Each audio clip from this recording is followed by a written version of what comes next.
ഈ ആൺമയിൽ വളരെ സുന്ദരനാണെങ്കിലും ഒരുപാട് കഷ്ടപ്പാടുകളുണ്ട് കേട്ടോ ആൾക്ക്. ഇതുപോലെ പീലി വിടർത്തി നൃത്തം ചെയ്യുന്നത് എന്തിനാണെന്ന് എല്ലാവർക്കും അറിയാമല്ലോ അല്ലെ. ഇയാൾ ഇങ്ങനെ പീലി വിരിച്ചും വിറപ്പിച്ചും നൃത്തം ചെയ്ത് നിന്നാൽ മാത്രമേ പെൺമയിൽ ഇയാളെ ഇണയായി സെലക്ട് ചെയ്യുള്ളൂ. അതും സൗകര്യം ഉണ്ടെങ്കിൽ മാത്രം. ഇത്രയും ഭാരമുള്ള പീലികൾ വെച്ച് ഇയാൾക്ക് നടക്കാനും ഓടാനും പറക്കാനൊക്കെ അത്യാവശ്യം ബുദ്ധിമുട്ടുണ്ട് കേട്ടോ. ഇനി അടുത്ത പ്രശ്നം എന്താന്ന് വെച്ചാൽ ഈ പീലി വെച്ച് ഇരപിടിയന്മാർ ഇതിനെ പെട്ടെന്ന് കണ്ടുപിടിക്കാനും പറ്റും. ഇനി അങ്ങനെ കണ്ടിട്ട് രക്ഷപ്പെടാന്ന് വെച്ചാൽ ഈ ഭാരം വെച്ച് നല്ല ബുദ്ധിമുട്ടുമാണ് ആൾക്ക്. ഇനി ഇതൊക്കെ തരണം ചെയ്ത് ഒരാൺമയിൽ തന്റെ ഈ വലിയ പീലി വെച്ച് പെൺമയിലിന്റെ മുന്നിൽ നൃത്തം ചെയ്യുന്നുണ്ട് എങ്കിൽ അവൻ ഹെൽത്തിയാണ് എന്ന ധാരണയിൽ ഒരു പെൺമയിൽ അവനെ സെലക്ട് ചെയ്യും. മയിലിന്റെ കാര്യത്തിൽ മാത്രമല്ല ഒട്ടുമിക്ക ജീവികളിലും ആണിന്റെ കാര്യം ഇങ്ങനെ തന്നെയാണ്. തന്റെ ഭംഗിയും ശക്തിയെല്ലാം കാണിച്ച് ആധിപത്യം സ്ഥാപിച്ചാൽ മാത്രമേ സ്ത്രീകൾ അവരെ ഇണയായി ചൂസ് ചെയ്യുള്ളൂ.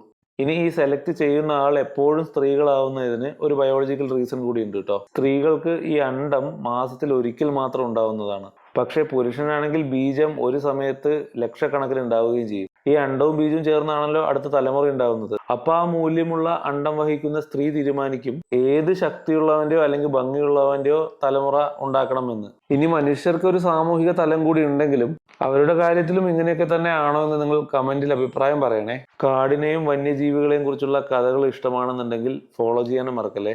മാക്സിമം ഷെയറും ചെയ്യണേ.